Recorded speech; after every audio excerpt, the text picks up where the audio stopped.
సమయంలో కర్నూలు జిల్లా నేతలు ద్విముఖ వ్యూహాన్ని అవలంబిస్తున్నారు.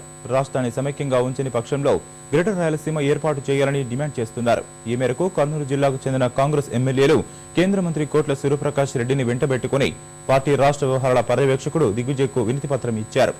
ఇవాళ రేపట్లో ప్రధాని మన్మోహన్, పార్టీ అధినేత్రి సోనియా గాంధీని కూడా కలిసి వారికి ఇవే వాదనలు వినిపిస్తామని వారు స్పష్టం చేశారు.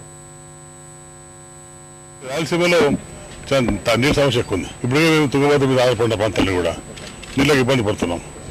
ఇప్పుడుగా సపరేట్ అయితే మాత్రం కృష్ణాలో కూడా మాకు ఇబ్బంది వస్తున్నాయి. కంప్లీట్గా డ్రైన్ అయిపోతుంది మా రాయలసీమ ప్రాంతంగా. కాబట్టి ఇవన్నీ దృష్టి పెట్టుకుని కర్నూలు 4 రాయలసీమ ప్లస్ ఒంగోలు, నెల్లూరు కలిపి గ్రేట్ రాయలసీమ డిగ్రీ చెప్పి అడగ జరిగింది. అది కమిటీ వస్తుంది కాబట్టి కమిటీలు మాట్లాడదాం. అన్ని వాళ్ళు చెప్తారు, కమిటీ ఏమంటుందో చూద్దాం. అది తెలంగాణ విడిపోవడానికి నిర్ణయం తీసుకున్న అధిష్టానానికి మరొకసారి పునఃపరిశీలించాలనేది ఒకటి డిమాండ్. ఆ పునఃపరిశీలించడంలో ఒకవేళ మీరు డిసిషన్ తీసుకున్నారు కాబట్టి 3 రాష్ట్రాలు కూడా చేస్తే 3 ప్రాంతాలు కూడా సమాన న్యాయం జరిగినట్టు ఉంటుంది అనేది మా కాన్సెప్ట్. సమైక్యంగా ఉంచమని చెప్పి మొదట మేము కోరడం జరిగింది.